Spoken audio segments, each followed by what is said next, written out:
오늘 저는 여러분과 함께 심한 고난에 처하여라는 제목으로 은혜를 나누고자 합니다. 인생 일생이 고난의 연속이라는 것은 그 어느 누구도 다 알고 있는 사실인 것입니다. 우리는 끊임없이 우리에게 다가오는 이 고난을 극복하고 새로운 환경을 창조하며 새로운 역사와 새로운 문화를 창조하면서 살아가고 있습니다. 그러나 이 고난이 우리의 힘으로 감당할 수 없을 정도로 홍수가 되어 우리에게 휘몰아쳐서 이 고난의 도전에 대해서 우리가 응전할 수 있는 힘을 상실하면 우리는 패망하고 마는 것입니다. 절망에 처하고 마는 것입니다. 이 세상에 승자는 역사가 기록하지만은 패자는 역사도 기록하지 아니하고 사람들도 그 사람을 잊어버리고 마는 것입니다. 그러나 하나님을 믿는 사람에게는 우리 인간의 힘이 끝날 때 그때가 하나님의 능력의 시작이 되는 것입니다. 인간의 절망은 하나님의 기적의 출발이 되는 것입니다.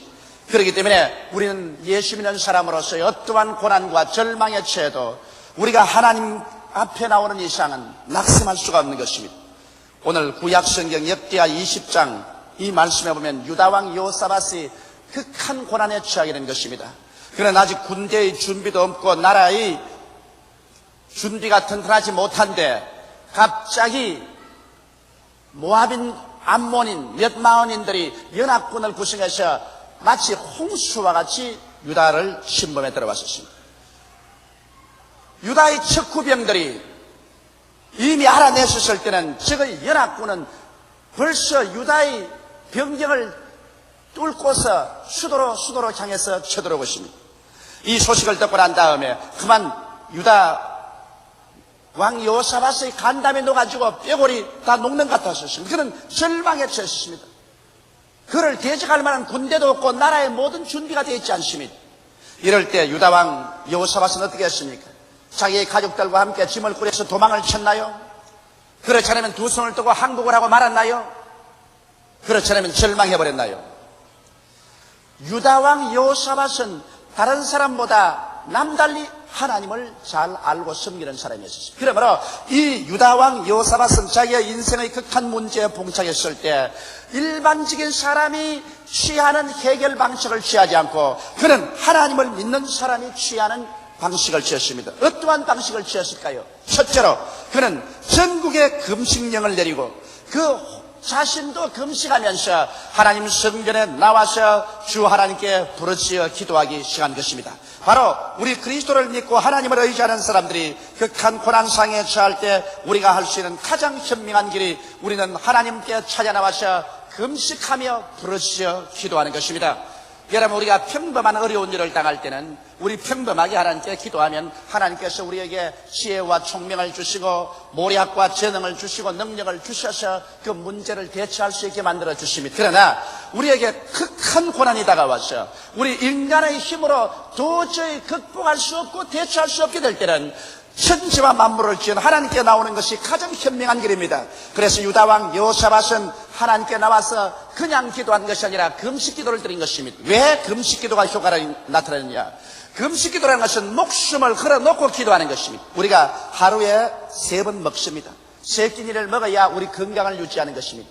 그러나 우리가 먹는 것을 거쳐버린다면 우리 육신의 죽음을 의미하는 것입니다. 금식 기도한다는 것은 죽을 각오하고 기도하는 것입니다. 목숨을 걸어놓고 하나님을 찾는 것입니다. 이와 같은 기도야말로 전심전력으로 드리는 기도요, 이와 같은 전심전력으로 드리는 기도는 하나님의 보좌를 흔들고 하나님의 심령을 뜨겁게 하는 것입니다. 그렇기 때문에 오늘날에도 여러분, 우리가 어려운 일을 당할 때 하나님 앞에 금식하며 기도하는 것은 좋은 일입니다. 또 그뿐 아니라 여호사밧은 자기 혼자 나와서 기도하지 아니하고 전 국민에게 기도의 호응을 원했었습니다. 성경은 말하기를 너희 두 사람이 땅에서 합심하여 무엇인지 구하면 하늘에 계신 아버지께서 들어주시겠다고 말씀하신 것입니다. 그런데 하물며 전 국민이 모두 다 함께 모여서 금식하며 부르짖어 기도할 때 하나님께서 어찌 감동하지 않겠습니까? 오늘날에도 여러분 혼자 기도하는 것보다는 남편과 아내가 마음을 합쳐서 기도하는 것이 더 힘이 있고 부모와 자식 간에 합쳐서 기도하는 것이 힘이 있으며 전 성도들이 다 연합해서 하나님께 부르실 때 위대한 능력을 하나님께서 나타내시는 것입니다. 왜 그러냐면 기도는 하나님께서 인생 문제에 관여할 수 있는 수단이 되는 것입니다. 성경은 말씀하기를 너희가 무엇인지 내 이름으로 내게 구하면 내가 수행하리라고 말한 것입니다. 기도를 하지 아니하면 하나님께서 여러분 인생 문제에 관여할 수 있는 하나님의 조건을 가질 수가 없습니다. 그러나 기도할 때 하나님은 그 기도를 조건으로 하여 여러분의 일상생활에 관여할 수 있게 되는 것입니다. 이러므로 여기 여호사밧은 전 국민으로 되어버려 금식하면서 하나님께 나와서 주여 이 나라가 지금 풍전등화와 같은 운명에 처했습니다. 인간의 힘으로 살아나갈 가능성이 없습니다. 도와주소서. 부르시어서 하나님의 응답을 받았던 것입니다. 이와 같이 오늘 우리도 여호사밧에게 배워야 될 것은 우리가 어려운 극한 상황에 처할 때 일반적인 인간이 취하는 그러한 해결책을 취하지 말고 신자들이 취하는 태도인 하나님께 금식하면서 부르시어 나가는 방법을 취하게 되시기를 주님 이름으로 축원합니다. 둘째로 이 여호사밧이 하나님께 나갈 때 그는 소리 높여 기도하고 온 백성이 자기의 기도를 듣게 하는 중에서 전지전능하신 하나님을 생각하고 마음의 평안과 희망을 얻고 긍정적이 되어서 기도한 것입니다. 마음속에 불안이 꽉 들어차고 절망적인 상황에서 통곡하고 자기 자신의 운명에 대한 비관을 하면서 기도하는 것은 효과가 없습니다. 하나님께 나와서 기도할 때는 마음의 평화를 가지고 마음의 희망을 가지고 기도해야 됩니다. 눈에 나무 정가 안 보이고 귀에는 아무 소리 안 들리고 손에는 잡히는 없고 내 앞길 칠흑같이 어두워도 마음속에 평안과 희망을 가지고 긍정적인 자세로 기도해야 하나님께서 응답하시는 것입니다. 그렇기 때문에 여기에 여호사밧은 여러분 환경보다 더 크신 하나님을 생각하셨습니다. 여기 모압과 암몬과 마흔 군대들이 연합해서 쳐들어오지만 그 연합군보다 더 강한 하나님을 생각하셨습니다. 그들의 운명이 풍전등화이지만 운명보다 더 강하신 하나님을 생각한 것입니다.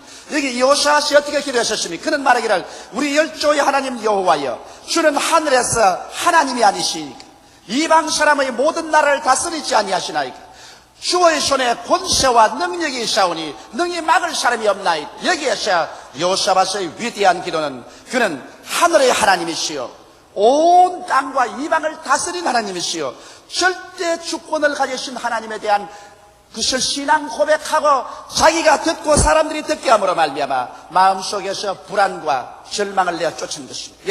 여러분과 내가 위대한 하나님을 생각하고 그 하나님을 묵상하고 그 하나님을 고백할 때 마음속에 불안과 절망이 쫓겨나가는 것입니다. 운명보다 더 위대하신 하나님, 절망보다 더 위대하신 하나님, 문제보다 더 크신 하나님, 죽음보다 더 크신 하나님을 생각하고 이 하나님을 입으로 고백할 때 이 하나님의 은혜가 임하여서 마음속에 불안 대신에 평안을 마음의 절망 대신에 소망을 갖다 줄 수가 있는 것입니다. 이와 같이 소망을 가지고 하나님께 기도해야 되는 것입니다.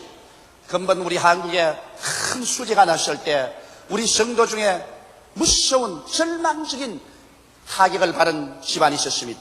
그것은 바로 우리 김세미 조장님이 조장으로 계신 그곳에 있는 한 성도인데 최근에 믿어서 열심히 주를 섬기는 분입니다. 그런데 홍수가 나서 아파트 앞에 강물같이 물이 세차게 흘러갑니다. 그런데 그 집 2살 국민학교 2학년 되는 아들이 학교 갔다가 돌아오면서 물살이 세게 흘러가는 그 물을 헤치면서 집을 찾아오고 있습니다. 친구들하고 같이 찾아오는데 그만 흙탕물이 걸어가니까 안 보이잖아요. 1m 가까이 큰 맨홀에 물이 홍수가 되어 휩쓸려가는데 그 맨홀에 빠져버리고 마는 것입니다.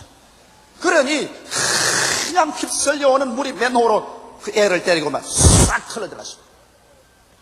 인간으로서 가장 절망입니다. 맨홀에 그냥 홍수와 함께 휩쓸려 들어갔으니 벌써 한강 밑바닥으로 떠내려가 버리고 만 것입니다. 그 친구들이 집에 뛰어가서 아유 걔가 물에 빠졌습니다. 맨홀로 빠져서 시쳐가 버리고 말았습니다. 그 어머니 아버지가 와보니 강물같이 맨홀로 물이 흘러들어가고 있습니다. 그러니 어머니는 실성을 하고 땅을 치면서 발을 뻗고 앉아가지고 하나님 여태까지 하나님께 기도해야 되는데 하나님이 무심합니다. 하나님이 어떻게 우리에게 이런 일을 할 수 있습니까? 그러나 동리 사람들이 와서 그래도 혹시나 시치라도 있으면 찾아야 되겠다고 물줄기를 다른 데로 돌립니다. 물줄기를 다른 데로 돌리고 있는데 벌써 시간이 1시간이나 지났었습니다. 그러니 그 맨홀에 그냥 홍수같이 물이 쏟아져 들어가는데 떠내려갔으니 어떻게 찾겠습니까? 그럼에도 불구하고 그 사람들이 일을 하고 있는데 우리 조장이 그 지나가다가 보니까 바로 자기 조언이거든. 함께 붙잡고 하나님께 부르짖게 하신 하나님이여, 이 아들 살려주소서. 인간으로서 도저히 할 수 없는 일입니다. 벌써 1시간 전에 맨홀에 빠져서 물에 씻겨갔는데 그 하나님께 기도해서 무슨 소용이 있겠습니까? 그러나 여기에서 우리 예수 믿는 사람들은 절대로 끝까지 절망하지 말라는 교훈을 우리가 배울 수가 있습니다. 물이 다른 곳으로 방향을 바꾸고 난 다음 동네 사람들이 맨홀을 들여다보니까 맨홀의 구석에 이렇게 쪼그리가 앉아 있습니다.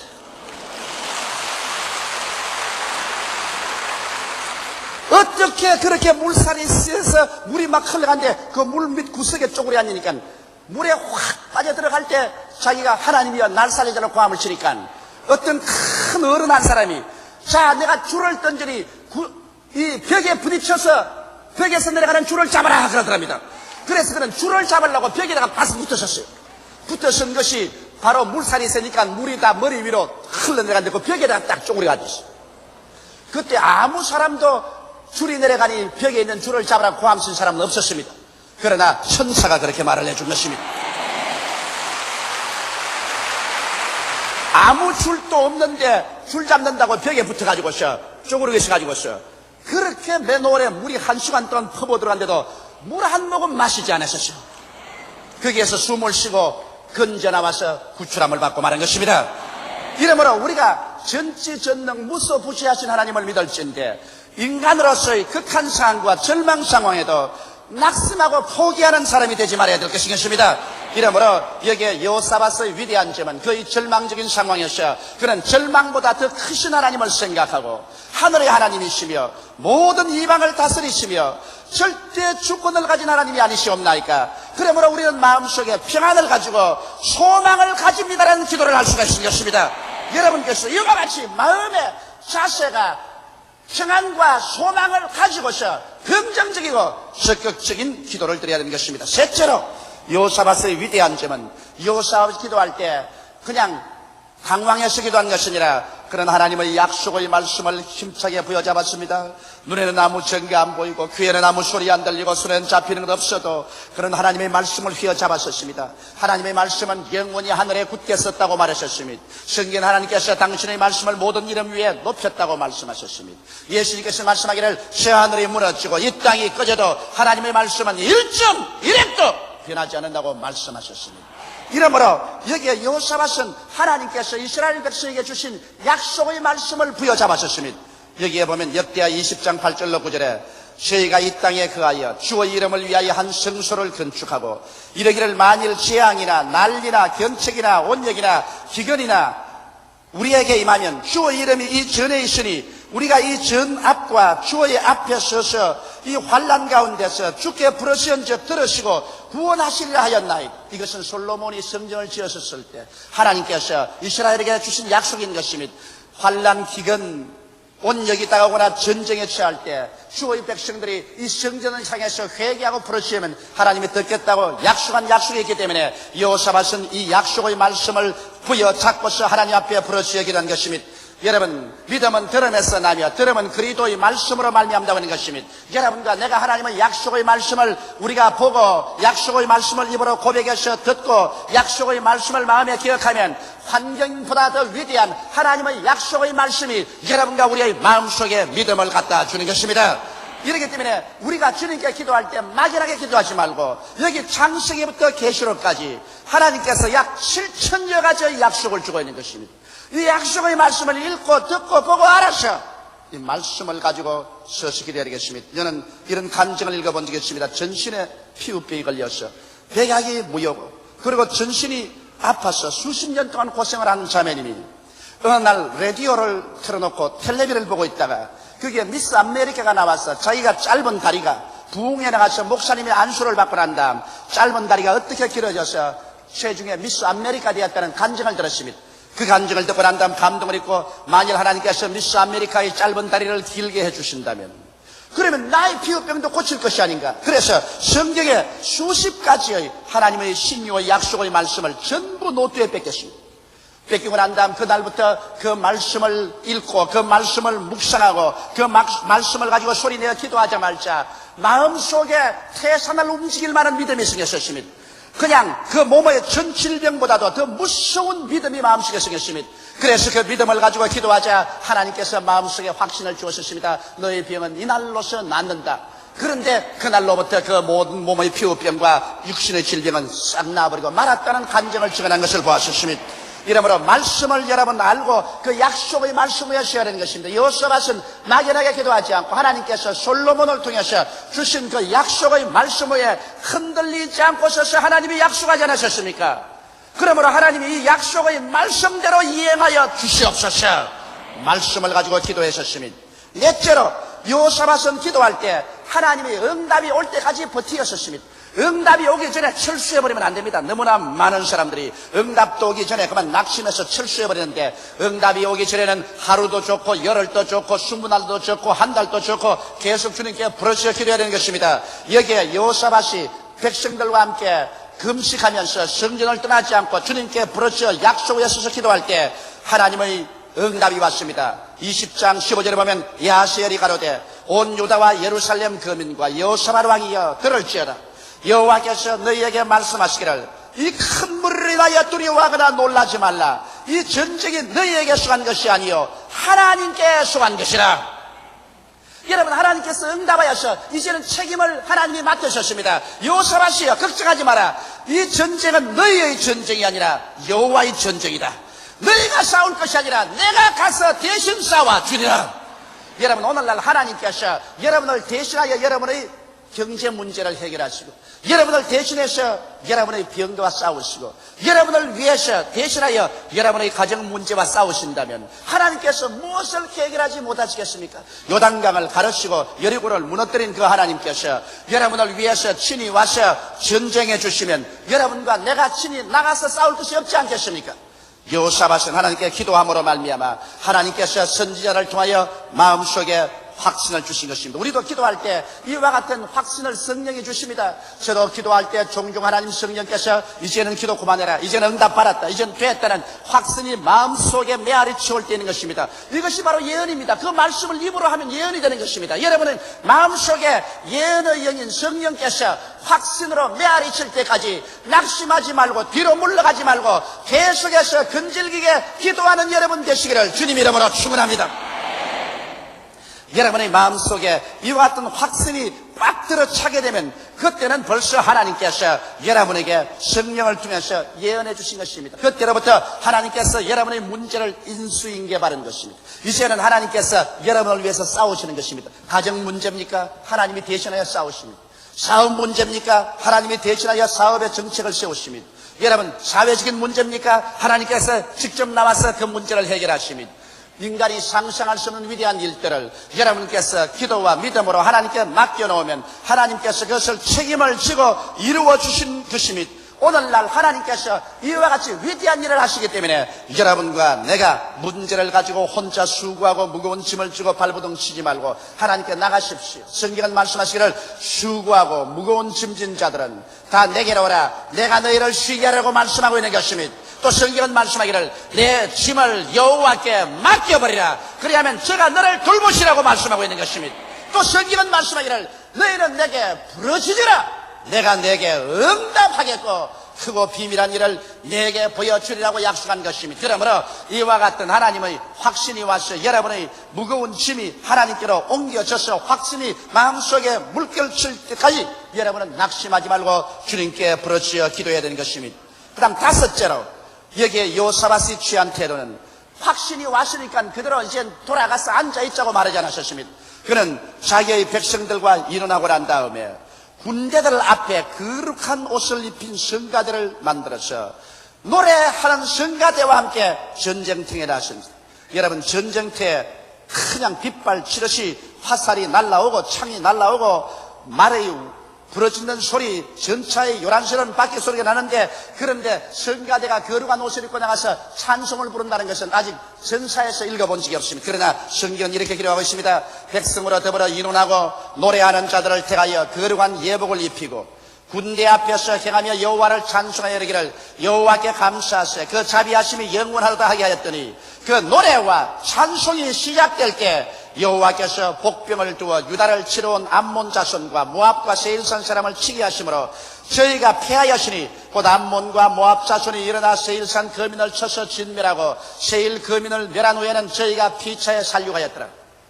여기에 이스라엘을 치러 온 원수들을 하나님께서는 이미 복병을 주어서 예비하고 있다가 이스라엘 백성들이 노래를 시작하자마자 그것을 기점으로 하셔 복병의 습격을 받고 거기에 혼돈이 되어서 서로 치고 서로 찔러서 한 머리에 노래 부르고 한 머리에 싸워서 다 죽어버리고 말한 것입니다. 오늘날도 여러분께서 하나님의 약속의 말씀을 마음속에 확실히 받았을 때는 그 약속의 말씀을 가지고 그 다음부터는 하나님께 나와서 감사하고 찬양을 해야 되는 것입니다. 여러분, 감사와 찬양은 하나님의 능력을 풀어놓는 위대한 손길이 되는 것입니다. 여러분, 우리에게 원망과 불평과 탄식은 악마의 손길을 풀어놓습니다. 그렇기 때문에 성경을 통해서 보게 될 때 이스라엘이 원망하고 불평하고 탄식했을 때마다 망했었습니다. 그러나 하나님께 감사와 찬송을 했을 때마다 이스라엘은 하나님의 역사가 나타나서 위대한 기적이 일어난 것입니다. 오늘날도 한 가지입니다. 교회 성도들이 모여서 서로 물고 찢고 흠담하고 손가락질하며 원망과 불평과 탄식하면 그 교회가 박살이 나버리고 맙니다. 그런 가정은 박살이 나고 맙니다. 그런 기업체는 박살이 나버리고 맙니다. 그러나 그 대신에 사람들이 하나님을 감사하고 찬미하고 영광 돌리며 서로 좋은 일을 말하고 서로 고마운 일을 말하며 감사하면 그것이 하나님의 성령의 역사가 일어나서 영혼이 잘됨같이 범사에 잘되며 강건하고 생명을 얻되 넘치게 되며 하나님의 축복이 하늘문을 열고 쏟아지는 기적을 체험하게 될 것입니다. 이렇기 때문에 오늘 우리 여러분은 언제나 마귀의 일을 막아버리고 하나님의 성령의 역사를 풀어놓는 감사와 찬양의 생활하게 되시기를 주님의 이름으로 축원합니다. 성경에는 하나님께서는 이스라엘의 찬양 중에 거하신다고 하셨습니다. 또 우리가 성령에 충만하면 찬양하게 됩니다. 에베소서 5장 19절로 20절에 시와 찬미와 신령한 노래로 서로 화답하며 너희 마음으로 주께 노래하며 찬송하며 범사에 우리 주 예수 그리스도의 이름으로 항상 아버지 하나님께 감사하라고 말하고 있는 것입니다. 이러므로 여러분, 감사 찬양할 때 성령이 충만하게 되고 또 성령이 충만하게 된 사람은 틀림없이 하나님께 나와서 감사와 찬양을 하게 되는 것입니다. 우리 한국에도 보면은 어느 교회든지 굉장히 부흥하는 교회는 찬송을 굉장히 열심히 불러요. 기도만 열심히 할 뿐 아니라 찬양을 아주 힘차게 불러요.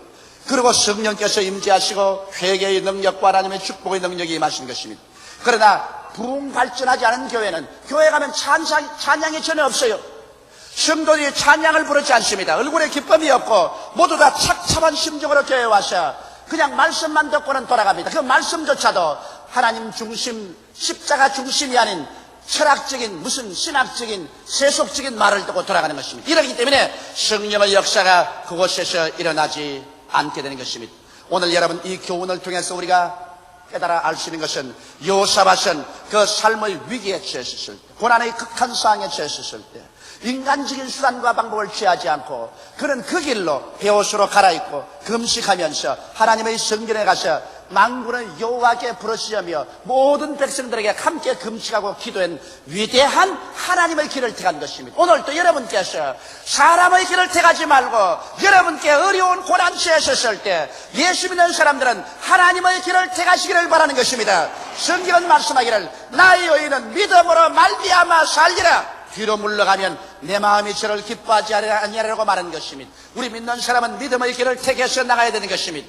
그리고 여기에 여호사밧은 이 어려운 절망 상황에도 부정적이 되고 절망적이 되고 그리고 낭패를 당한 것이 아닙니다. 그런 마음속에 소망을 얻고 마음의 평화를 얻기 위해서 위대한 하나님을 묵상하고 하나님의 위대성을 입으로 시인했었습니다. 그래서 마음속에 불안을 내어쫓고 평안을 가져오고 절망을 내어쫓고 소망을 가져오고 긍정적인 마음 자세를 만들어서 주님께 나갈 수 있다는 것은 위대한 일인 것입니다. 그리고 여호사밧은 여기에 자기의 마음속에 하나님의 약속을 했었습니다. 눈에는 아무 증거 안 보이고 귀에는 아무 소리 안 들리고 손에는 잡힘 없어도 약속을 부여잡고 약속 말씀을 가지고 나가셨습니다. 그리고 여호사밧은 하나님의 응답이 올 때까지, 예언의 말씀이 넘쳐올 때까지, 확신이 올 때까지 그는 기도했었습니다. 그리고 마지막으로 확신이 오자 그는 하나님께 노래했습니다. 성가들을 조직해서 일선 나가서 싸우는 병사들 앞에서 찬송과 노래를 불렀었습니다. 여호와의 선하심을 찬양할 때 하나님의 기적이 일어나서 전쟁에 승리해버리고 마는 것입니다. 이러므로 크고 작은 일을 당하지 않은 분은 없지만은 염려와 근심과 고난은 다가오나 역사는 고난을 극복한 편에 의해 창조됩니다. 우리도 하나님의 도우심을 얻어 어떠한 환경에도 이겨내고 승리와 영광에 가득 찬 개인의 삶과 역사를 창조하는 여러분이 다 되시기를 예수님 이름으로 축원합니다. 다 같이 고개시켜 기도드리겠습니다. 사랑이 많으시고 거룩하신 우리 아버지 하나님, 어제도 계시고 지금도 계시고 장차 오실 하나님, 변혁지 아니하시는 우리 아버지여 감사합니다. 여호사밧은 하나님은 우리의 하나님이 되심을 감사하옵나이다. 오늘 성령으로 말미암아 우리 가운데 와 계시고 우리의 문제를 해결하시며 우리의 짐을 짊어져 주시는 하나님이심을 감사드리옵나이다. 우리 아버지 하나님이시 아직 깨닫지 못하고 알지 못하는 사람들은 하나님께서 그 마음을 열어서 살아계신 하나님을 알고 깨닫게 하여 주시옵시고, 그 아들 예수 그리스도를 믿어 오늘 멸망하는 자리에서 나와서 구원을 얻게 되게 도와주시옵시고, 오 아버지여, 사랑하는 하나님의 백성들이 되게 도와주옵소서. 예수님 이름 받들어 기도하옵나이다. 아멘. 고난이 우리를 음습할 때 이와 같은 제목으로 여러분과 함께 은혜를 나누겠습니다. 우리 인생 일생이란 누구를 불구하고 고난의 숲과 늪을 지나가면서 살아가고 있는 것입니다. 그 때문에 욥기에 인간을 비유해서 말하기를 마치 불티가 하늘로 올라감 같이 인생은 고난을 위해서 태어났다고 기록하고 있는 것입니다. 아담과 하와가 죄를 짓고 하나님을 반역하고 타락한 이후로 인간은 가는 곳마다 가시체를 헤치면서 살아야 되고 은거키를 밟으면서 살아야 되는 것입니다. 또한 인간은 가는 곳마다 해산의 수고를 겪고 이마에 땀을 흘려야 먹고 살며 결국에는 흙에서 나시니 흙으로 돌아가는 죽음의 고난을 당하지 않을 사람이 한 사람도 없는 것입니다. 오늘 이 자리에 모인 여러분 중에도 일생을 살아오면서 한 번도 고난당하지 않은 사람은 없으며 또한 지금도 고난을 헤치고 나가지 않는 사람도 없을 것입니다. 고난은 누구에게나 다 다가오는 것입니다. 그러나 이 고난을 우리가 어떻게 대처하느냐, 거기에 따라서 고난은 여러분과 나를 찢어버리고 짓밟아버리는 악마가 될 수도 있고, 여러분과 나를 도와주고 살려주고 더 나은 내일을 창조해주는 천사의 손길이 될 수도 있는 것입니다.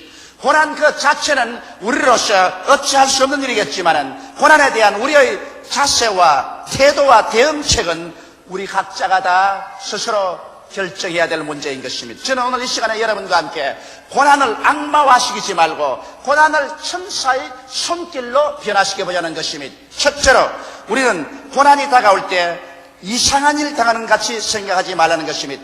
수많은 사람들은 고난이 다가오면 왜 내게 이런 고난이 다가오는가, 이 비정상적인 것이 아닌가, 그리고 고난에 대한 반발을 합니다. 그러나 고난은 여러분 이상한 것이 아니라 가장 정상적인 것입니다. 사람으로서 이 지상에 살아있으면 반드시 고난 당해야 되는 것입니다. 고난 안 당하는 것이 비정상적인 것이고 고난 당하는 것은 정상적인 것입니다. 저는 오랜 세월을 겪어가면서 고난 당하는 것을 항상 비정상적으로 생각했었습니다. 고난이 다가오면 제가 싫어하고 반발했었습니다. 그로 말미암아 고난이 올 때마다 심령의 고통이 많이 일어났었습니다. 그러나 나중에 제가 성서를 통해서 깨닫게 된 것은 고난 당하는 것은 지극히 정상적인 것이요, 이것은 보편적인 것이고 고난은 안 당하는 것이 이상한 것을 깨닫게 되었을 때 그 다음부터는 고난 당하는 것을 이상하게 생각하지 않았었습니다. 고난을 당할 때 고난을 기쁘게 받아들일 수가 있었습니다. 성경 야고보서 1장 2절로 4절에 보면 내 형제들아, 너희가 여러 가지 시험을 만나거든 온전히 기쁘게 여기라. 이는 너희 믿음의 시련이 인내를 만들어내는 줄 너희가 알미라. 인내를 온전히 이루라. 이는 너희로 온전하고 구비하여 조금도 부족함이 없게 하려 함이라고 말한 것입니다. 고난을 당할 때 기쁘게 고난을 받아들여야 하는 것입니다. 고난을 여러분 마음속에 원한과 불평과 원망적으로 받아들이면 고난 그 자체보다도 그 마음의 부정적인 태도가 그 영혼을 파괴합니다. 마음의 평화를 빼앗아버리고 즐거움을 산산조각이 나게 만들어내는 것입니다. 고난을 당해서 원만 불평을 하면 마음의 체력같이 어두워지고 소망도 사랑도 사라져버리고 마는 것입니다. 그러므로 고난을 당할 때 고난을 기쁘게 받아들이라. 긍정적인 자세로서 고난을 받아들이면 고난이 악마로서 왔다가도 천사로 변화되고 마는 것입니다. 왜 고난이 우리에게 유익이 되느냐면 고난은 새로운 삶을 창조하는 도전이요 기회가 되는 것이기 때문인 것입니다. 우리가 평안한 생활 속에서는 발전과 변화가 없습니다. 그러나 그것은 고난이 다가오면 고난을 당할 때 삶의 방향을 수정하게 되는 것입니다. 회개를 하게 되고 삶의 방향을 수정해서 더 발전적인 방향으로 향할 수가 있습니다. 고난이 다가와야 자아가 깨어지지요. 고난당하기 전에는 자아가 깨어지지 아니하고 자기 고집대로 살고 하나님을 반역하며 살다가도 거친 고난이 다가오면 박살이 나고 깨어져서 하나님 중심으로서는 방향 수정을 할 뿐 아니라 자아가 깨어져서 인격적으로 못한 것을 다 정비하여 부드럽게 변화되게 되는 것입니다. 고난은 우리로 하여금 하나님께 더욱 가까이 나가도록 인도해 주는 것입니다. 여러분, 사람들은 고난을 당해야 비로소 새벽에 기도하는 것을 불평하지 아니하며 시간이 나는 대로 철야 기도도 하고 하나님께 부르짖어 외치게 되고 더욱 하나님께 의지하는 삶을 살 수 있도록 인도해 가게 되는 것입니다. 이러기 때문에 고난을 당할 때 고난을 감사함으로 여러분 받아들여야만 되는 것입니다.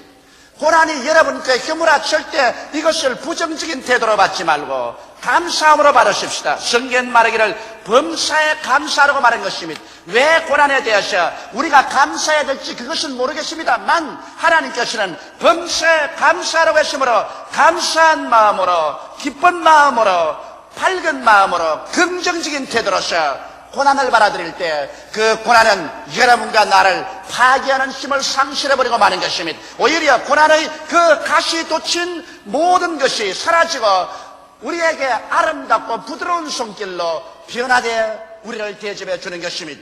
둘째로 우리가 고난당할 때 원한에 떨어져서는 안 됩니다. 여러분, 사람들은 고난당할 때 우리에게 고난을 가져온 사람에 대해서 마음속에 원한을 품게 되는 것입니다. 우리가 고난당할 때 고난당하게 된 환경에 대해서 원한을 품게 되고 심지어는 하나님께조차도 원한을 품는 사람들이 있는 것입니다.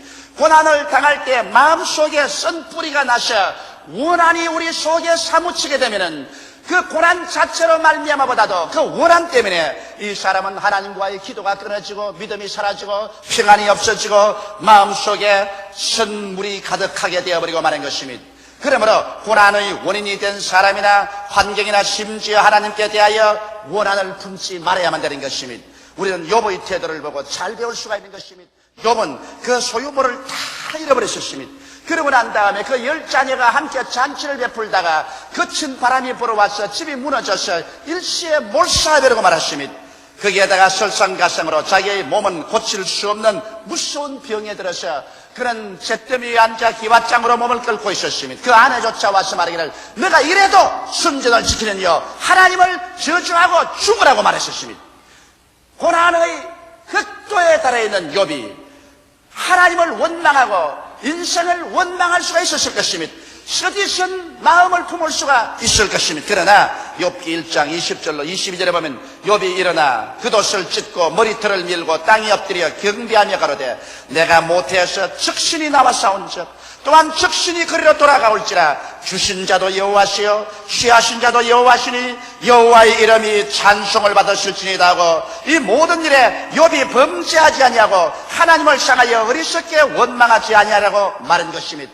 이 말씀을 통해서 보게 되면 고난을 당할 때 원망하면 하나님 앞에서 범죄하게 된다는 것입니다. 그러나 욥은 오히려 이 극심한 고난을 통해서도 하나님께 경배하고 오히려 감사한 것입니다. 그래서 그는 고난을 긍정적인 자세로 받아들일 수 있었기 때문에 나중에 고난은 욥에게 소화가 되어버리고 말고 욥은 고난 이후에 더 나은 기반 위에 서서 더 큰 축복을 받고 살아갈 수가 있는 것입니다. 저는 요셉의 승리를 보면은 대단히 마음속에 감동을 합니다. 요셉은 야곱의 12자녀 중에 11째 자녀였습니다. 그런데 요셉은 아버지의 특별한 사랑을 받아서 다른 형제들에게 시기를 바란 것은 사실입니다. 그러나 다른 형제들이 저 목축을 하러 갔을 때 아버지의 뜻을 쫓아 음식을 가지고서 형들을 돌봐주러 가는데 형들이 갑자기 와서 요셉을 잡아 옷을 벗기고 음식만 빼앗고 빨가벗은 그를 마른 우물에 던졌다가 아라비아 대상이 애굽으로 내려가니 마른 우물에서 끌어내어서 그를 팔아버리고 마는 것입니다. 종으로 끌려가면서 그런 뒤를 돌아보고 울며 형들이여 나를 살려달라고 고함쳤지만 형들은 요셉이 가져온 음식을 먹으면서 끌끌 웃고서 그를 떠나버려버리고 말한 것입니다. 요셉의 마음속에 원한이 사무치지 아니할 수가 없었습니다. 그는 그 길로 가서 보디바르의 집에 종으로 팔려서 살을 당하고 뼈가 으스러지도록 일을 했었습니다. 겨우 살만하니까 또 누명을 덮으시고 그는 시위대 뜰 감옥에 갇혀서 거기에서 썩어져 갔었습니다. 요셉은 무려 13년의 세월 동안 그는 밤이나 낮이나 고통 가운데서 몸부림쳤었습니다. 그럴 동안에 그 마음 가운데 그 형들에 대한 원한이 얼마나 사무치겠습니까? 아마 보통 사람 같으면 칼을 갈고 니를 갈았을 것입니다. 그러나 하나님의 섭리가 계셔서 13년의 세월이 지나고 난 다음 요셉은 애굽의 국무총리가 된 것입니다. 애굽 전국에는 양식이 있고 전 가나안 땅에 기근이 들어왔었을 때 형들이 양식을 사러 왔어서 국무총리 앞에 엎드렸었습니다. 그러나 그것이 자기 동생 요셉인 줄 몰랐었습니다. 요셉은 원수를 갚지 아니하고 그 아버지 야곱과 함께 형들 그 가족들을 다 고센 땅으로 불러서 잘 먹고 잘 입고 잘 살게 해주었습니다만 아버지 야곱이 죽으니까 형들이 두려움이 덜컥 나셨습니다. 아버지 계실 동안에는 아버지를 보고 우리를 돌봐 주었지만은 아버지가 세상 뜬 다음에는 필연적으로 요셉은 우리에게 원한을 갚을 것이라고 생각해서 그 형들이 요셉에서 무릎을 꿇었었습니다. 그 형들이 또 친히 와서 요셉의 앞에 엎드려 가로되 우리는 당신의 종이니이다. 요셉이 그들에게 이르되 두려워 마소서. 내가 하나님을 대신하리까 당신들은 나를 헤아려 하시나 하나님은 그것을 선으로 바꾸사 오늘과 같이 만민의 생명을 구원하게 하시며 당신들은 두려워 마소서. 내가 당신들과 당신들의 자녀를 기르리다고 그들을 강목한 말로 위로하였다. 여러분, 요셉이 원수를 갚을 수 있는 절호의 기회가 왔습니다. 13년의 세월 동안 그 수많은 고통과 괴로움 속에서 그런 이를 갈고 칼을 갈았는데 요셉이 원한을 품었더라면 위대한 사람은 되지 못했을 것입니다. 그러나 요셉은 그 형들을 극진히 대접해주고 그런 그 마음속에 원한을 품지 않았었습니다. 그런 용서와 이해와 사랑과 동정을 가지고서 옛날은 흘러가는 물에 다 떠내려버리고 그런 새로운 삶으로서 시작한 사람인 것입니다. 수많은 사람들이 옛날에 자기에게 상처를 입혔던 사람에 대한 원한을 마음속에 품고 있습니다. 자기가 상처 입은 환경이나 상처를 입힌 여러 가지 여건을 마음속에 원한으로 쓴 뿌리가 되도록 지키고 있는 것입니다. 세월은 흘러가고 인정도 다 변하고 사람도 변했는데도 불구하고 마음속에 원한은 변치 않고 가져 있어서 이것으로 말미암아 자기가 파괴되고 도적질을 당하고 죽임을 당하고 핥히고 하나님께 버림을 당하고 마는 것입니다. 그러므로 오늘 우리가 해야 될 것은 고난당할 때 우리의 고난을 가져준 사람이나 환경이나 하나님까지도 합쳐서 우리는 이해하고 동정하고 용서하고 사랑해야만 하는 것입니다. 이 길만이 우리가 하나님 앞에서 승리할 수 있는 길인 것입니다. 예수님께서는 십자가에 못 박여서 돌아가실 때 당신을 십자가에 못 박고 그리고 고개를 흔들며 힘을 빼앗고 욕을 하는 사람들을 바라보시고 주님께서는 하나님께 기도했습니다. 하나님이여 저들이 알지 못해서 저러니 저들의 죄를 용서하여 주십시오. 성경에는 너희 원수가 줄이거든 먹이고 목마르거든 마시오라. 원수 갚는 것이 내게 있으니 내가 갚으리라. 그렇게 말씀하셨습니다. 무슨 원수가 잘 때라고 원수를 위해서 축복해주고 먹이고 마시오라는 것이 아닌 것입니다. 우리가 마음속에 원한을 품지 않기 위해서는 우리가 이해하고 동정하고 용서하고 사랑으로 갚아져 버리면 그 축복이 우리 자신 속에 다가오기 때문인 것입니다. 원수는 하나님께서 갚아주시겠고 사람이 무엇으로 심든지 자기 행위대로 반드시 거둡니다. 하나님을 우리가 소홀히 하나님께서 하시는 일을 마늘이 여길 수가 없습니다. 반드시 사람은 무엇으로 심든지 그대로 거두게 되는 것이요. 그러나 우리 자신은 원수를 용서해주고 마음속에 쓴 뿌리가 나지 않게 함으로 말미암아 우리 영혼이 평안 가운데 거할 수 있고 기쁨 가운데 거할 수 있으며 하나님의 축복 가운데 거할 수가 있게 되는 것입니다. 이러므로 고난을 이겨나가기 위해서는 반드시 우리 마음속에 원한을 없애버려야 된다. 고난이 다가올 때 우리 마음속에 언제나 마음 가득하게 이해와 동정과 용서와 사랑의 기도를 해야 된다. 이것을 우리가 잊지 말아야 될 것인 것입니다. 셋째로 여러분, 우리가 고난이 다가올 때 고난의 암흑에서 내일의 꿈을 부리지 말아야만 되는 것입니다. 꿈이 인생을 만들어가는 것입니다. 하나님께서 요셉을 어떻게 해서 구출하셨나요? 요셉은 바로 형들에게 팔리기 전에 그 마음속에 하나님께로부터 꿈을 받았었습니다. 하루 저녁에 꿈을 꾸니 형들과 함께 들에 나가서 곡식을 얻었는데 형들의 11단이 다 둘러서서 자기 단을 향해서 절을 하는 꿈을 꾸었었습니다. 그 다음 또한 꿈을 꾸니까 하룻밤에 하늘을 쳐다보니 하늘에서 해와 달과 11별이 있어서 자기를 향하여 절을 합니다. 해와 달은 아버지 어머니고 11별은 형들인 것입니다. 그런 그 마음속에 깊이 깨달았었습니다. 장차 나는 우리 가정에서 제일 가는 사람이 되겠고, 온 가족들을 내가 돌보는 사람이 되겠고, 온 가정에 나가 구주가 되겠다. 그러므로 내 스스로가 나를 잘 다스려야 되겠다. 그런 생각을 했었습니다. 그런데 요셉이 그 꿈이 마음속에 있었기 때문에 그가 종으로 팔리고 감옥에 들어가고 스산하고 처참한 환경적인 체험을 했을지라도 그런 마음속에 낙심할 수 없는 것은 요셉은 자기가 꿈을 잡은 것이 아니라 꿈이 요셉을 잡아준 것입니다. 그래서 그 꿈이 요셉을 인내하게 하고 소망을 갖게 하고 힘을 내게 하고 기도하게 하고 용서하게 만들어준 것입니다. 여러분, 오늘날 우리의 마음속에 있는 꿈이 여러분과 나를 변화시킨다는 것을 알아야 되는 것입니다. 그렇기 때문에 꿈이 없는 백성은 망하는 것입니다. 꿈이 없는 젊은이는 방탕하게 되고, 꿈이 없는 가정은 파괴되고, 꿈이 없는 민족은 약소민족이 되거나 남의 민족에게 짓밟히게 되는 것입니다. 꿈이 소망차게 만들고 믿음 있게 만들고 사랑으로 넘치게 만들고 강하게 만들며 신체적이고 창조적으로 만들 수 있는 것입니다. 이러기 때문에 우리가 고난당하여서 눈에 아무 전가 안 보이고 귀에는 아무 소리 안 들리고 내 앞길 칠흑같이 해도올 때 꿈을 가져야 되는 것입니다. 도대체 우리가 어디에서 꿈을 가질 수 있을까요?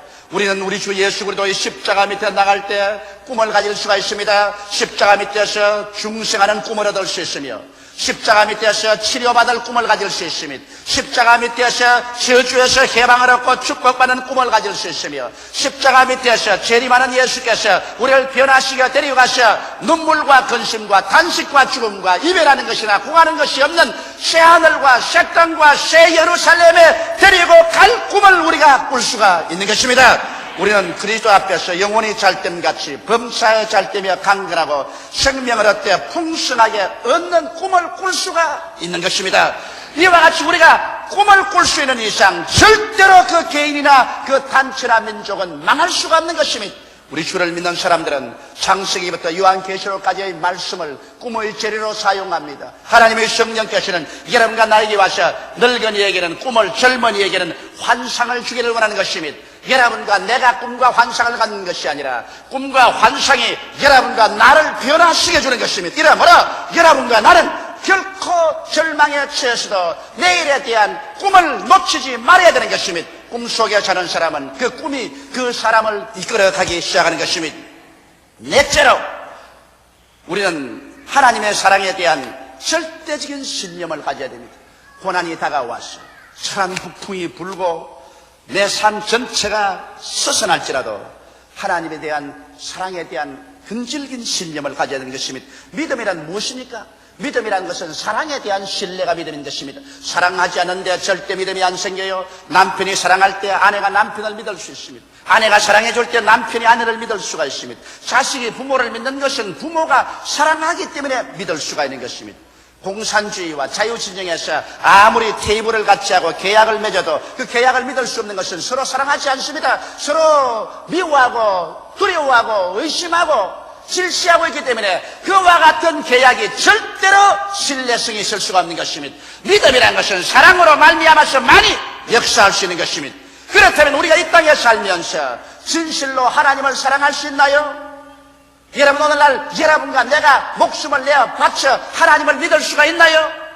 우리는 하나님을 믿을 수가 있습니다. 왜? 성경은 말씀하시기를 하나님이 세상을 이처럼 사랑하사 독생자를 주었으니 누구든지 저를 믿으면 멸망하지 않고 영생을 얻으라고 말씀하셨습니다. 하나님께서는 그 아들 예수 그리스도를 여러분과 나를 위해서 보내주셨습니다. 그리고 그 아들 예수 그리스도가 여러분과 내가 지은 모든 죄를 다 책임졌었습니다. 주님께서 십자가에서 하늘과 땅 사이에 높이 매달렸었을 때 여러분과 나의 과거의 죄, 현재의 죄, 미래의 죄를 짊어지셨으며 우리의 저주와 질병과 절망과 죽음을 혼자 짊어지고 하나님 앞에서 처참하고 무서운 심판을 받으셨습니다. 죄의 값은 사망입니다. 죄를 지은 영혼은 심판을 받을 수밖에 없습니다. 예수께서 여러분과 나의 대리가 되셨어. 십자가에 올라가서 심판받을 때 그 심판이 얼마나 무서웠던지 해도 빛을 발하지 아니하고 천체들이 다 어두워졌습니다. 땅도 진동하고 초목이 다 울었었습니다. 예수님조차도 하나님 아들임에도 불구하고 얼마나 그 시간이 고통스럽고 괴로웠던지 하나님이여 하나님이여 어찌하여 이처럼 나를 버리시나이까 그런 통곡하고 탄식했었습니다.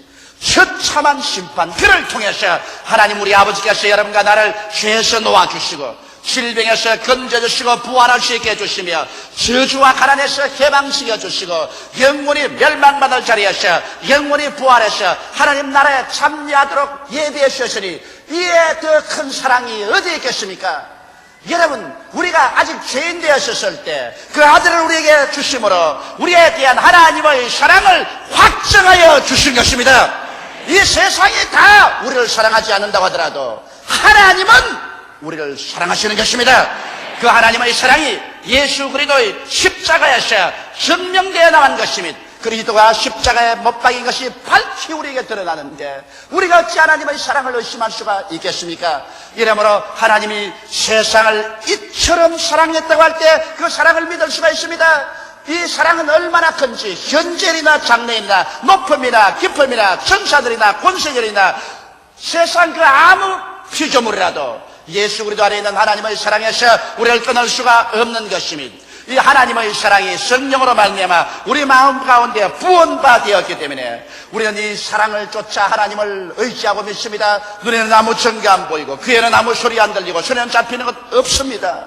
내 앞길이 칠흑같이 어둡습니다. 그래도 나는 고개를 들어 하나님을 믿습니다. 왜냐하면 하나님께서는 예수 그리스도를 통해서 나를 사랑하고 계시기 때문인 것입니다. 이러기 때문에 성경 로마서 8장 28절에는 하나님을 사랑하는 자 곧 그 뜻대로 부르심을 입은 자들에게는 모든 것이 합력하여 선을 이루나니라고 말한 것입니다. 지금은 어떻게 어둡고 괴로워도 장차 끝에 가시는 선이 되고 말 것이다. 하나님께서는 기엽고 좋게 만들어 주실 것이라는 확신을 가질 수가 있는 것입니다. 이 사랑에 대한 위대한 신뢰 이것보다 더 큰 힘은 없습니다. 오늘날 그러기 때문에 이 세상에 어떠한 환난과 시련이 다가와도 내가 예수 그리스도를 믿고 성령으로 충만함 받고 하나님의 사랑을 체험하고 사랑을 신뢰하게 되면 그 믿음은 흔들리지 않습니다. 인간이 이기주의적으로 무엇을 받을까 하기 위해서 믿는 것도 사태가 어려워지면 박살이 나버리고 마는 것입니다. 냉랭한 이성적으로 하나님의 약속의 말씀 몇 개 끌어내어서 그것을 가지고 믿습니다 하더라도 사태에 여의치 못하면 전부 포기하고 맙니다. 그러나 십자가를 통한 하나님의 그 깨어진 피 흘린 죽음으로서의 허락해 준 그 사랑을 내가 깨닫게 되면 하나님을 믿을 수 있게 되는 것입니다. 동남풍이 불어도 믿고 서북풍이 불어도 믿습니다. 가시밭길을 걸어가도 믿고 내 앞길이 서산에도 믿습니다. 하나님이 나를 사랑해 주기 때문에 하나님께서는 전지전능 무소부지하시고 하나님께서는 하실 수 없는 일이 없기 때문에 하나님께서 우리와 같이 하셔서 전국의 위대한 승리를 만들 것을 우리는 믿을 수가 있는 것입니다. 그럴 때 고난은 우리에게 아무 힘도 없어집니다. 고난이 아무리 소용돌이 침에 다가오고 무서운 가시발을 내고서 우리를 찌르고 달라들어도 우리는 고난을 보는 것이 아니라 우리는 하나님을 바라보는 것입니다. 하나님께서 우리와 같이 계심으로 이 모든 고난을 다 변화시켜서 나를 섬기는 종이 되게 하고 천사가 되게 만들어줄 것을 확실히 믿을 수가 있기 때문인 것입니다. 고난을 자원하거나 기뻐할 사람은 없을 것입니다. 그러나 고난이란 엄연한 현실을 무시할 수는 없습니다. 고난은 있는 것입니다. 고난은 다가오는 것입니다. 이것은 부정할래야 부정할 수가 없는 것입니다. 오직 고난에 대한 우리들의 태도 여하에 따라서 그 고난은 우리들에게 악마로 변화될 수도 있고 천사로 변화될 수도 있는 것입니다. 우리들은 고난을 올바른 태도로 받아들여 무천사로 변화시켜 이 고난의 천사의 손길을 받들어서 우리는 매일의 삶이 영혼이 잘됨같이 범사에 잘되며 간결하고 생명을 얻되 넘치게 얻는 방향으로 나아가야만 될 것입니다. 이러므로 여러분, 고난이 다가올 때 이상한 일 당한 같이 생각하지 마십시오. 고난이 다가올 때 이것은 지극히 정상적인 것이요, 오히려 우리가 기뻐하고 감사함으로 받아들여야 된다는 것을 잊어버리면 안 될 것입니다. 고난 다가올 때 마음속에 고난을 가져온 사람이나 환경에 대해서 원한을 품지 마십시오. 그 원하는 마음속에 썬 뿌리가 되어서 여러분이 썬 물을 마시고 영혼의 처절한 절망을 가지게 될 것입니다. 고난을 당할 때 이해와 동정과 용서와 사랑으로 고난을 가져온 사람이나 환경이나 하나님까지라도 다 용서하고 마음속에 기쁨을 가져야 될 것입니다. 고난 당할 때 꿈을 버리지 마십시오. 어떻게 어둡고 캄캄할지라도 십자가 밑에서 하나님이 주신 약속을 보여잡고 절대로 꿈을 놓지 마십시오. 꿈이 여러분의 현재와 미래를 창조해 주는 것입니다. 고난당할 때 하나님의 사랑을 알고 사랑에 대한 흔들리지 않은 근질긴 신뢰를 가지십시오. 고난은 천사로 변화되고 마는 것입니다. 다 같이 기도드리겠습니다. 살아계신 우리 아버지 하나님, 우리는 이 세상에 살면서 수많은 고난의 숲과 늪을 지나갑니다. 아버지 하나님이시여, 고난이 없는 삶은 비정상적인 삶이요, 고난이 있는 삶이 정상적인 삶이지만, 그러나 우리가 예수 그리스도 안에서 하나님을 의지하고 고난을 당하면 고난은 천사의 손길로 변화되지만, 하나님 없이 당하는 고난은 우리를 갈기갈기 찢어놓는 악마의 손길이 되고 마는 것입니다. 하나님 아버지, 그러므로 이 세상 살면서 작은 고난, 큰 고난, 적은 악마, 큰 악마에 시달리고 찢기는 삶을 살지 말고 예수님 안에 나와서 하나님의 사랑을 신뢰함으로 말미암아 모든 고난이 우리를 섬기는 종으로 변화되게 만들어 주옵소서. 예수님 이름 받들어 기도드리옵나이다. 아멘.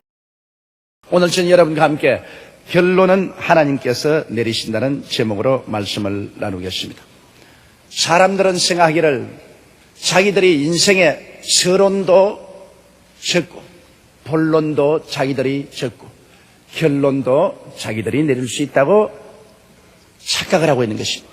그러나 우리 하나님께서는 사람들이 스스로 마음속에 인생의 서론을 계획하도록 하는 것 그대로 내버려 놓습니다. 본론을 전개해 나가는 것도 하나님께서 묵인합니다. 그러나 결론은 하나님이 내리십니다. 절대로 인생과 세상 만사의 결론은 하나님이 내리시지 사람에게 내리게 하지 않습니다. 노아의 후손들이 신할 광야로 나왔습니다. 그들은 대군중이었습니다. 언어도 하나고 민족도 하나였습니다. 그래서 그들이 말하기를, 자, 하나님은 우리를 온 지면에 흩어지라고 했는데 우리 하나님 말씀대로 흩어질 필요가 있겠는가? 우리가 흩어지지 말고 한 곳에 모여 살기 위해서 이곳에 높은 탑을 쌓자. 그래서 우리 탑 꼭대기가 하늘에 닿게 하고 우리 사람들의 이름을 내고 지면에 흩어짐을 피하자. 하나님의 계획과 명령에 정반대되는 그러한 계획을 세웠습니다. 그래서 그들은 함께 힘을 합쳐서 돌 대신에 벽돌을 굽고 그리고 석청으로 탈을 삼아서 그들은 바벨탑을 쌓기 시작했습니다. 인류 역사 초기에 가장 거대한 토목공사였습니다. 이 공사는 모든 그 당시의 사람들이 다 힘을 합쳐서 일심으로 하기 때문에 점점 탑은 높아져 가고 있습니다. 사람들은 기뻐하고 즐거워했었습니다. 이제는 하나님이 홍수를 보내도 절대로 우리는 죽을 수가 없다. 그리고 이 탑은 하늘에 닿을 것이기 때문에 우리 이름이 하나님처럼 되고 우리는 절대로 지면에 흩어짐을 면할 수 있다. 그렇게 생각했습니다. 그럴 때 하늘에서 하나님이 이 사실을 내려다보셨습니다.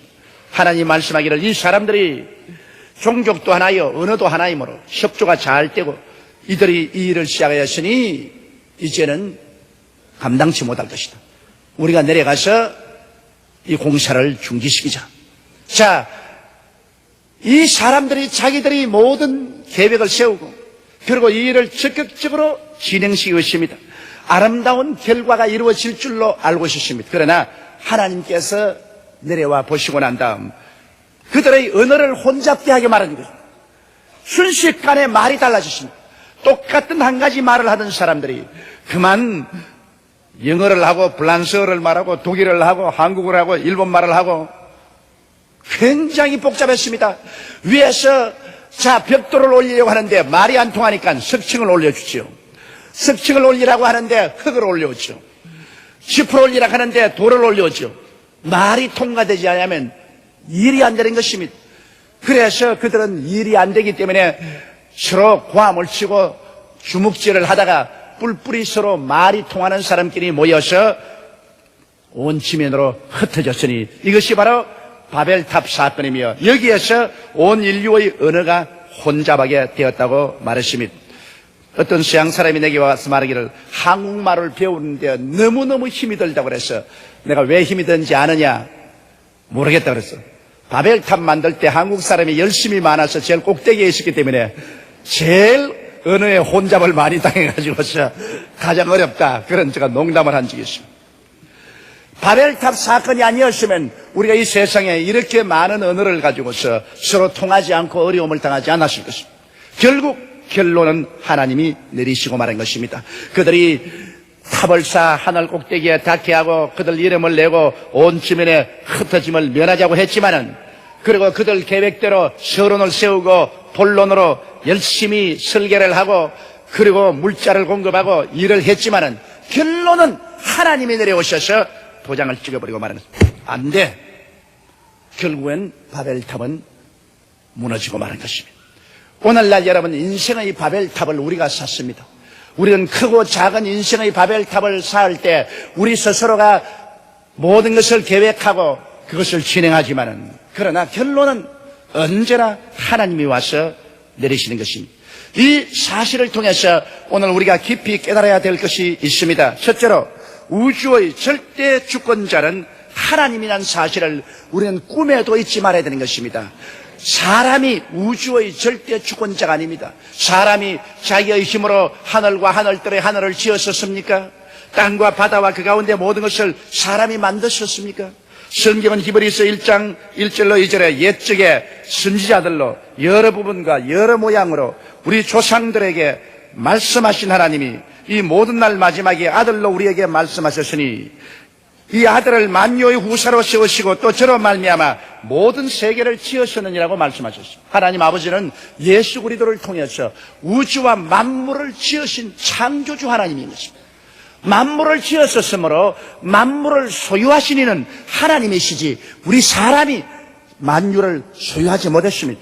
그뿐 아니라 여러분 시작과 끝은 하나님의 권한에 있습니다. 이 세계를 경영하는 경영의 모든 권한도 우리 하나님께 있습니다. 성경 히브리서 1장 3절에 보면 이는 하나님의 영광의 광채시요 그 본체의 형상이시라 그의 능력의 말씀으로 만물을 붙드심이라고 말했습니다. 예수님께서 오늘 하나님의 능력의 말씀으로 만물을 경영하고 계십니다.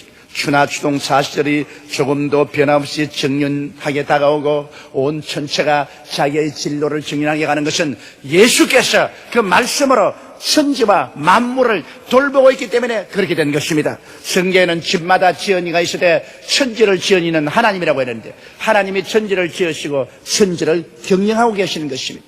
그리고 이 우주의 시작도 하나님이 하셨은즉 우주의 끝도 하나님이 맺으시는 것입니다.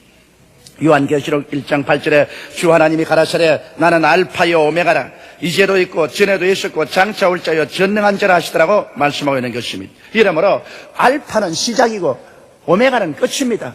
이 우주를 시작하신 하나님께서는 또 우주를 마지막 하나님이 끝내시는 것입니다. 그 중간에 사람들이 아무리 계획을 세우고 저항을 하고 온갖 괴계를 해도 그것은 하나님의 결론을 내리는 데는 아무런 지장이 되지 않습니다. 그렇기 때문에 하나님을 저항해서 하는 모든 인간의 일들은 허무맹랑하게 되고 마는 것입니다. 우리 하나님께서는 우리 인생 한 사람 한 사람에 대해서도 이미 하나님께서는 모든 것을 다 작정하고 정해놓고 계신 것입니다. 이렇기 때문에 하나님을 떠나서 우리가 무엇을 한다는 것은 어리석은 일인 것입니다. 왜냐하면 우리의 태어나기 전에 이미 하나님을 우리를 보셨고 우리가 어머니 뱃속에 있을 때 이미 우리 일생을 하나님은 다 정해놓으신 것입니다. 성경 시편 139편 16절에 내 형질이 이루기 전에 주의 눈이 보셨으며 나를 위하여 정한 날이 하나도 되기 전에 주의 책에 다 기록되었나이다. 이렇게 말하고 있는 것입니다. 에레미야는 에레미야서 1장 5절에 말하길 내가 너를 복중에 짓기 전에 너를 알았고 내가 태에서 나오기 전에 너를 구별하였고 너를 열방의 선지자로 세웠노라 하시기로 이와 같이 기록이 있는 것입니다. 이러므로 여러분 우리 인생 한 사람 한 사람이 태어나기 전에 이미 하나님이 어머니 뱃속에서 보셨고 이 세상에 태어나기 전에 그 일생을 하나님이 다 이미 기록해 놓으셨습니다. 그러므로 하나님의 기록한 뜻에 반역하고 반항해서 자기 뜻대로 나가면 가시박 엉거키기를 피를 흘리며 그래야 되겠고 그 다음에는 결론은 하나님이 정해놓은 것입니다. 예수를 믿고 구원받은 사람에게는 천국으로 결론 지어놓고 하나님을 반역하고 예수 그리스도를 믿지 않은 사람에게는 심판과 지옥으로 이미 결론 내려놓은 것입니다. 그 결론 내려온 그 결론에 사람들이 아무리 저항해봤자 소용이 없는 것입니다. 하나님을 믿지 말고 내 주먹을 믿으라고 해도 그 주먹은 썩어지고 말 것인 것입니다. 하나님이 없다, 지옥도 없다고 해도 필요 없습니다. 우주를 지으신, 우주를 경영하신 알파와 오메가 되신 하나님께서 이미 결론은 내려놓은 것입니다. 믿는 자에게는 영생을, 믿지 않은 자에게는 영원한 형벌을 결론 내려놓은 것입니다. 이미 내려놓은 결론을 사람의 힘과 능력으로 절대로 변화시킬 수가 없는 것입니다. 개인뿐 아닙니다. 여러분 역사의 미래는 이미 정해져 있습니다. 오늘 김일성이가 원자핵을 만든다. 그렇지 않으면 중공이 강대한 힘으로 세계를 지배할 것이다. 온갖 여러 가지 이야기가 많지만은 성경에는 하나님께서 역사의 결론을 이미 정해놓고 있는 것입니다. 이 역사를 시작하신 하나님이 역사의 서론과 본론은 사람들이 하나님을 반역해서 어떻게 하는지 내버려 놓지만은 결론은 하나님이 이미 정해놓고 그 결론대로 이루어지고 마는 것입니다. 여러분 다니엘이 그의 환상 가운데 본 것을 다니엘서에 분명히 기록하고 있는 것입니다. 그가 환상원에 보니 큰 우상이 하나 나왔는데 그 황금은 머리요, 은의 가슴과 양팔, 그리고 동의 허리, 철각, 철과 진흙의 열발가락, 그리고 하늘에서 사람의 손으로 뜨지 않은 돌에게 한 이야기가 있습니다.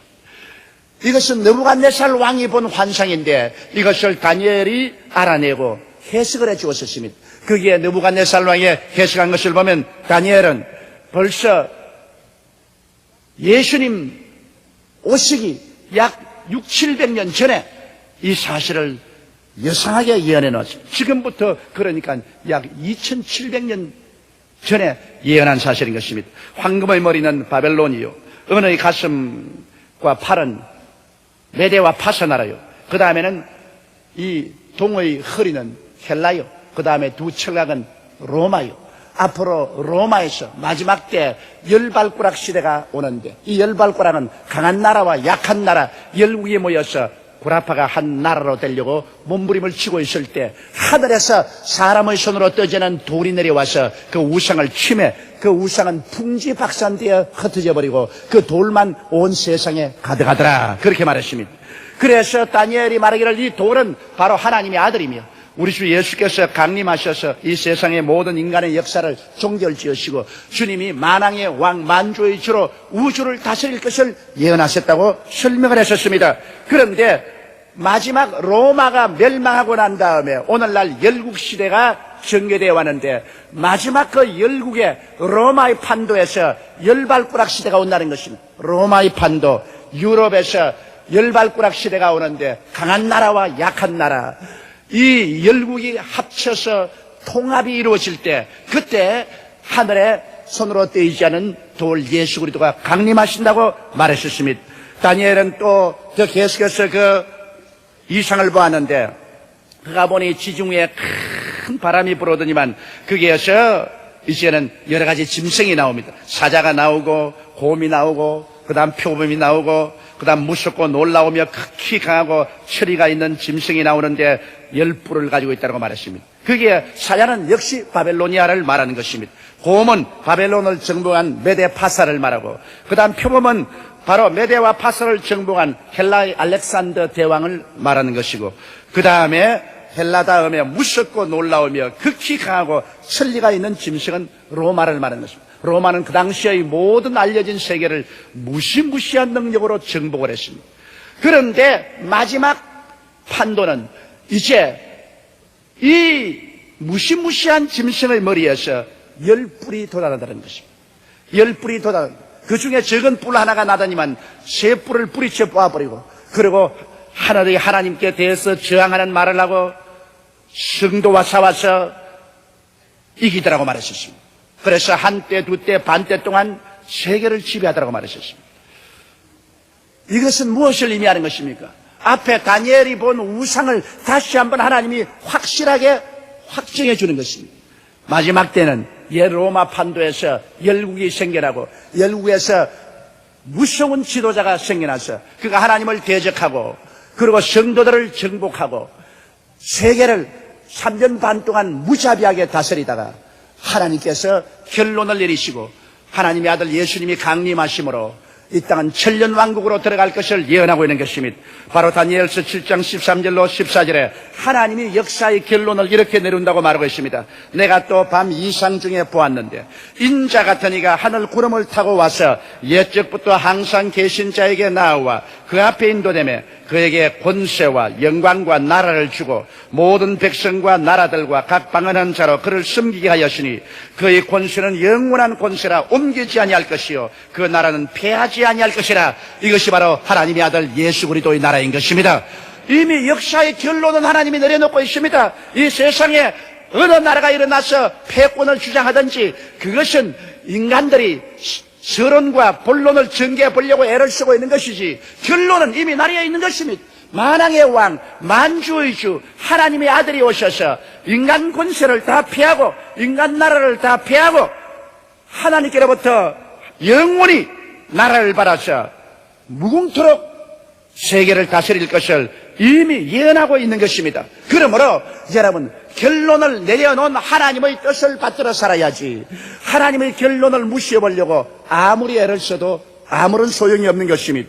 오늘 두 번째로 여러분하고 생각해 보시는 것은 우리의 현실적인 삶 속에서 하나님의 주권에 도전해서 결론을 자기가 내려보려고 한 사람들이 많았습니다만 그들은 실패했습니다. 성경에 보면 대표적인 예로서 요셉의 형들인 것입니다. 요셉의 형들은 요셉이 꿈을 꾸고 그 꿈에 하나님이 계시하시기를 모든 형제들이 요셉에게 와서 절할 것을 말했었습니다. 이것을 들은 형들은 굉장히 분노했습니다. 그래서 한 번은 그들이 말하기를 이 꿈꾼 자의 꿈이 어떻게 되는가 우리 한번 보자. 이 꿈을 없애버리자.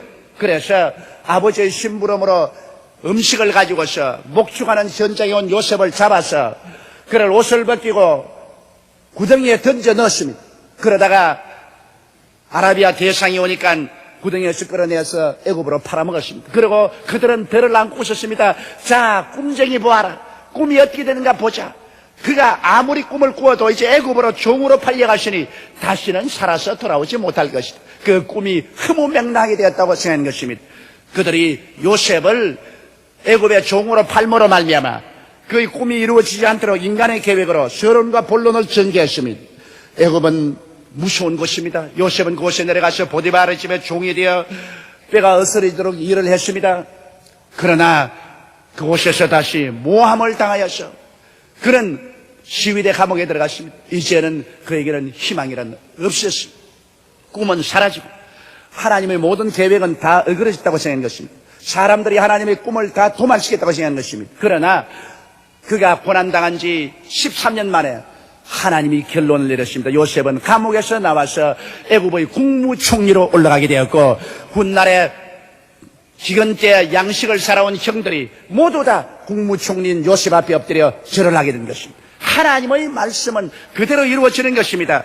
아무리 하나님의 말씀을 저항해서 하나님의 계획을 멸하고 인간들이 사물의 결론을 내리려고 해도 그거는 소용없는 것입니다. 예수 그리스도의 죽으심과 부활을 보십시오. 로마의 절대적인 권력과 유대인의 종교적인 지도자들의 힘을 합쳐서 우리 주 예수 그리스도를 죽이고 구원의 계획을 물어 돌리려고 한 것입니다. 그래서 그들은 강제로 예수를 잡아 빌라도의 심판을 받아 가장 극적인 골고다산 십자가에 못 박여 죽였습니다. 예수님은 양손과 양발에 대못이 베기시고 피를 흘리시고 온갖 고통을 다 당하셨습니다. 그런 고통이 극한 상황에 이르렀을 때는 그 자체가 하나님의 아들임에도 불구하고 아버지 하나님이여 하나님이 어찌하여 나를 버리시나이까 통곡했습니다. 그러나 그는 마지막 내가 다 이루었다고 피와 물을 다 쏟고 이 세상을 떠나고 사람들은 그를 내려서 무덤에 묻었습니다. 사람들은 생각하기를 야 이제 우리가 소위 말하는 구세주를 잡아서 죽여서 장사지내보고 말았다. 이제 그 소리는 잠잠해졌다. 그의 사역은 끝났다. 그의 구원한다는 소위 그 모든 일은 종결이 되었다고 말했었습니다. 그러나 결론은 사람이 내리도록 허락하지 않습니다. 사흘 만에 하나님께서는 예수를 죽은 자 가운데서 부활시켜버리고 말한 것입니다. 그리스도의 복음 말씀이 잠잠해지고 그리스도 입을 닫혔다고 생각했는데 사흘 만에 부활하신 예수님이 오순절 날에 성령을 보내주심으로 말미암아 성령이 마시자 그리스도의 부활의 소식이 온 예루살렘을 뛰어 흔들고 유대를 뛰어 흔들었으며 사마리아까지 꽉 채우고 이 복음이 줄기차게 나가서 결국엔 유대를 정부하고 예수를 십자가에 못 박은 로마를 무릎을 꿇게 해서 로마 제국이 그리스도를 국교로 받아들이게 만들어 놓고 말한 것입니다. 예수를 십자가에 못 박은 로마와 유태가 결국 예수 그리스도의 그 복음 앞에 무릎을 꿇게 되고 예수님이 유대를 점령하고 온 로마를 점령하고 세계를 점령하게 된 것입니다.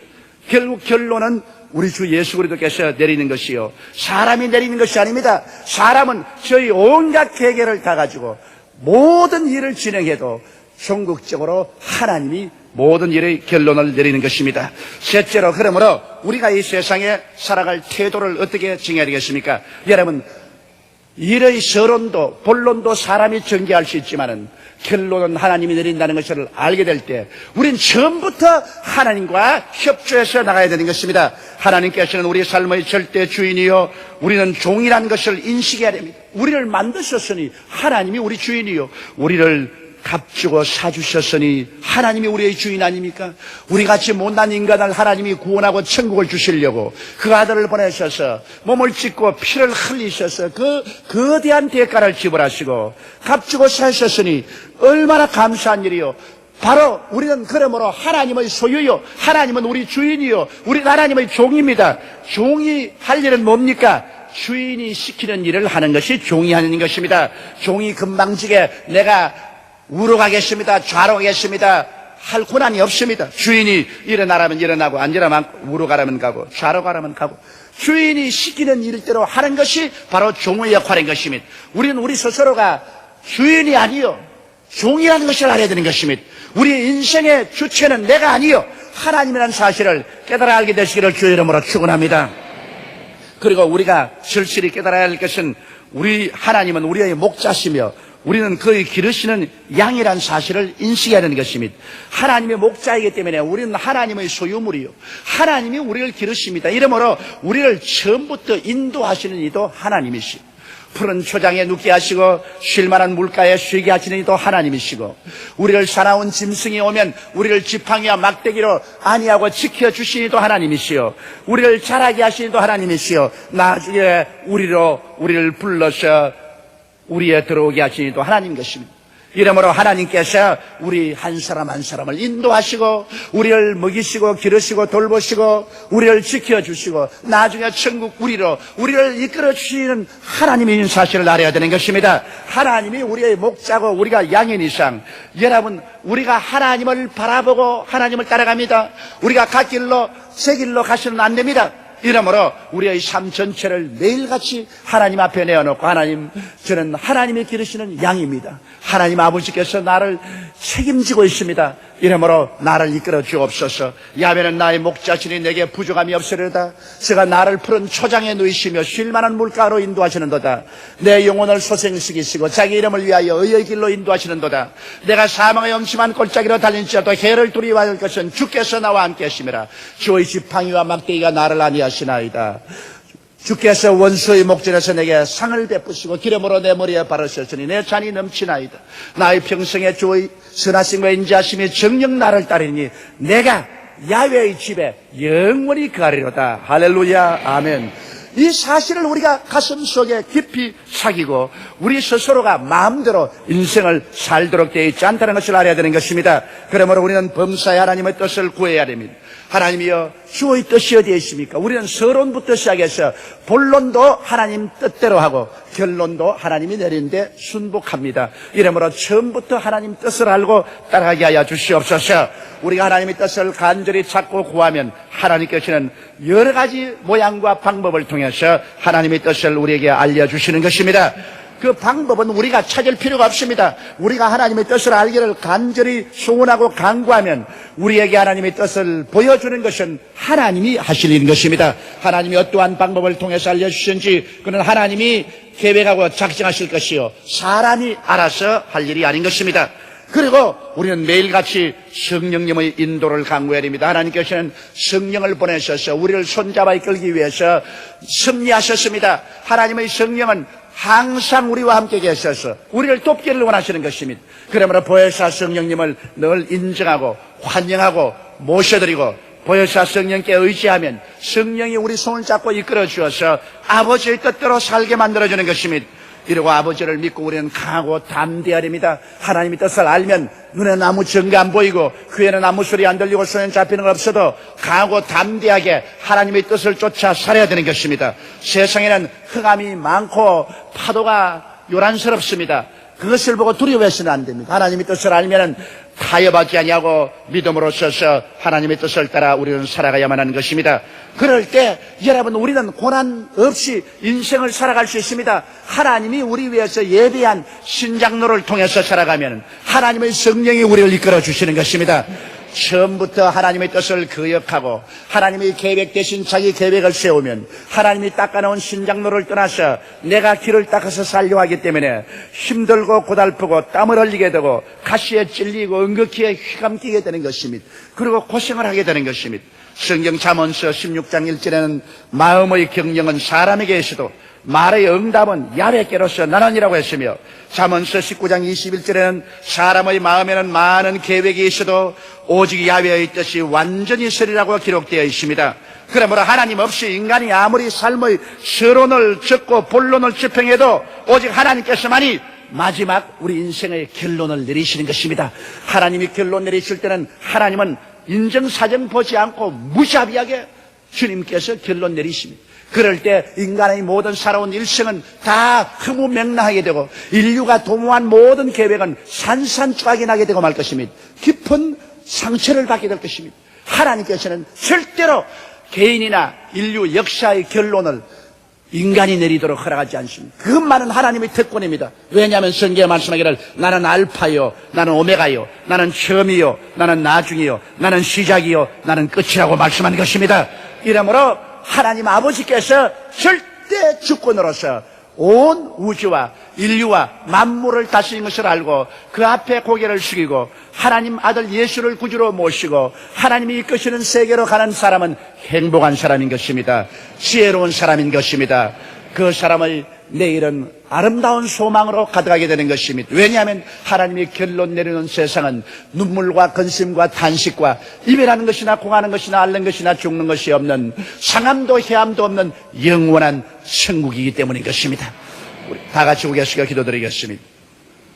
거룩하시고 영광스러우신 우리 아버지 하나님, 사람들은 하나님을 떠나서 인간 스스로가 자기의 삶의 서론과 본론을 전개하고 결론도 자기가 내려보려고 합니다만, 아버지 하나님, 여태 세상이 생긴 이후로 지금까지 인간의 결론을 내리도록 허락한 적은 한 번도 없사옵니다. 이것은 하나님의 주권에 거슬리는 것입니다. 하나님 아버지, 우리 개인에게나 우리 국가에게나 세계에게나 하나님은 알파요 오메가요, 처음과 나중이요, 시작과 끝이옵니다. 사람이 마음으로 그 길을 계획할지라도 발걸음을 옮기시는 이는 하나님이십니다. 하나님, 우리 아버지여, 이 사실을 알고 우리는 겸허하게 낮아지고 깨어져서 하나님께 순복하고 하나님을 섬기고 하나님을 따라가는 우리들이 되게 도와주시옵소서. 하나님의 아들 예수 그리스도를 구주로 모시고 우리 아버지의 영광스러운 계획에 동참하는 우리들이 되게 도와주옵소서. 우리 주 예수님 이름으로 기도드리옵나이다. 아멘.